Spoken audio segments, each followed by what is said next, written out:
You ever have one of those mornings where the world just feels right, like it's all yours, silent and sacred, and you're dumb enough to think nothing can touch it? Yeah, that was me, standing on the deck of my half-finished cabin in the thick of Washington woods, mug in hand, Sawyer the mutt snoring at my feet, watching the fog curl through the cedars like the forest was breathing me in instead of the other way around. And then came that sound, soft at first, almost a purr, then growing meaner. Chainsaws, engines, the gut punch crack of old wood giving up. I remember thinking, that can't be real, but it was, and before I knew it, I was yanking on boots, Sawyer at my heels, running for the ridge line. Let me back up a sec. My name's Nolan Haverford. I bought this slice of nowhere with every dime I'd scraped together, signed away on a stack of conservation papers thicker than a phone book, federally registered, protected, supposedly untouchable. I'd come out here to live simple, off-grid, away from the noise. The only neighbors I wanted were the deer and the rain. Never thought I'd be in a war with people who called themselves community stewards. You know what I mean? Anyway, I got to the East Ridge, heart jackhammering, and what do I see? Bulldozers, excavators, a crew in neon vests, tearing up my land like it was a cheap carpet. Trees down everywhere. One guy, clipboard in hand, barely glances up when I yell. Sanitary clearing.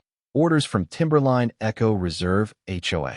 He flashes a paper like it's a badge. Says if I got a problem, I can take it up with the office. I am the office. I snap. And let me tell you, I wasn't polite. I grab the paper. Looks official, but it's all gibberish. Wrong lot numbers, fake language, some bureaucratic sleight of hand. Another guy, big as a refrigerator, tells me to back off, says they have a map. I laugh. A map trumps a deed? Buddy, you got the wrong guy. But I can see they're not listening, not really. This isn't a mistake. It's a smash and grab. I call the sheriff, shoot off my coordinates, then spend the next hour filming everything. The stumps, the oil leaks, the stream bed choked with mud. The air feels poisoned, like the forest itself is holding its breath. When the deputy finally shows, he's a kid, nice enough, but spooked. I show him my papers, the conservation certificate, even my deed. He looks like he wants to help, but all he can say is, we have to follow process. Process. Tell that to the trees. That night, sleep's a joke. Wind in the rafters, Sawyer's tail thumping as if he can chase away what's coming. At sunrise, I'm first in line at the county records office. Every document I've got, name, GPS, federal stamps, all of it. The clerk gives me the look of someone who's seen too much nonsense. Give me 20 minutes, she says. She comes back with a folder the size of a Bible. This is your land, she tells me. Always has been. If someone's doing work out there, it's illegal. That's all I need. Next stop, sheriff's office, straight to the top. Sheriff Mendez, a guy with a face like an old barn and no time for HOA drama. I lay it all out. He doesn't flinch, just tells me to get in the truck.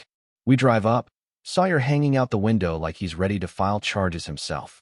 The crew's still there, but now they're hauling out chemical barrels, probably thinking if they poison enough, no one will want the land anyway.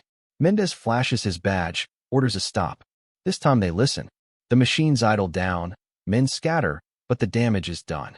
I spend the next days counting stumps, 273 by my count, including endangered species, and the drone footage I take is sickening.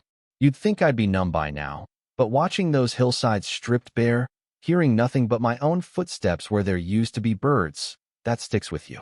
I file every complaint I can, state, federal, county. U.S. Fish and Wildlife gets involved because of the owl habitats. Meanwhile, I get a lawyer. He takes one look at my footage and says, they're absolutely cooked. That feels good, but I'm still burning with one question. Why? And then, like fate's got a twisted sense of humor, I get an invite to the Timberline Echo Reserve HOA meeting. Hand-delivered, all polite, except for the red ink on the back, reviewing boundary maps. That's not a request. That's a threat. I show up, and it's a circus. Board members, off-duty cops, the whole production. They project a map up on the wall, and there it is, my land, colored in, labeled as community buffer. My cabin marked as unoccupied. The nerve. I call them out. Barrows, the guy running the show, shrugs like he's done this 1,000 times. Legacy logging surveys, he says, boundaries are ambiguous. That's rich. I take the map, Find a name on it I recognize, surveyed by a guy who's been dead for years. They forged it. I bring the map to my own surveyor, old Mark Hallberg, and he laughs, says it's Sim City for criminals. He writes up a report calling it what it is, a legal fiction. But it doesn't end there. Out of the blue, Detective Elaine Durst from County Fraud calls me up. Says she's been handed my complaint, wants to meet. I bring her everything. Photos, maps, drone shots. She doesn't mince words. This isn't about fire risk or stewardship. This is about money. Turns out, the timber they stole is worth 7 figures. Gone. Sold. And the so-called clearing contractor? Just a shell company, registered 6 weeks before the bulldozers rolled in, with one owner and a P.O. box for an address. With Durst's help, we subpoena records. More digging, wire transfers, kickbacks, all pointing to Eric Gelman, an HOA board member. He pocketed $150,000, direct link from the fake contractor. And Barrows? Paid himself $85,000 for community planning services. It's not mismanagement. It's racketeering. I bring this to Stella, my new attorney, a woman who could arm wrestle a tornado. She files the lawsuit, $5.2 million in damages, names every last one of them. When the news hits, Timberline Echo scrambles, calls me a recluse, claims they're saving the forest, accuses me of endangering the community. That's when the feds come knocking. U.S. Fish and Wildlife, straight faces, asked to see the site. They spend a day cataloging damage, confirming the habitat loss. The evidence is overwhelming. Barrows and his board panic, hire a PR firm, but it's too late. State regulators freeze their accounts, and a board member, Linda Kessler, flips, brings handwritten notes showing they planned the whole scam, even joked about getting the bulldozers in fast enough. It all cracks open. A forensic analyst confirms the surveyor's signature was lifted from a decade-old permit, dead man signing off from the grave. Durst loops in the DA. Now it's not just civil, it's criminal. The judge shuts down the HOA, freezes everything, and orders every internal record handed over. What comes out is a horror show. Emails calling my land unclaimed buffer, promising I'd fold once the trees were gone, calling me soft. They didn't count on the one thing they couldn't bulldoze, me. Trial day is standing room only. Press, townsfolk, even some Timberline residents who just found out their HOA fees funded a crime syndicate. The judge listens, doesn't blink, then hammers down. Guilty on every count: fraud, trespass, destruction, conspiracy. For $0.2 million in damages, fines, restitution. The HOA dissolved. Barrows gets 7 years.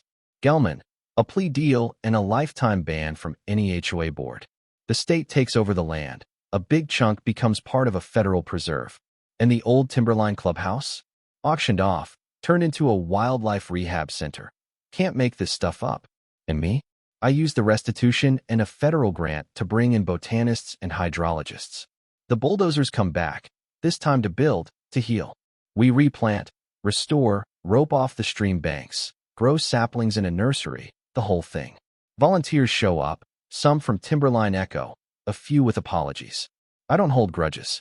The sign at the trailhead says, Ecological Sanctuary, Survivors of the Timberline Fraud. It's not for me. It's for the next person who thinks about taking what isn't theirs.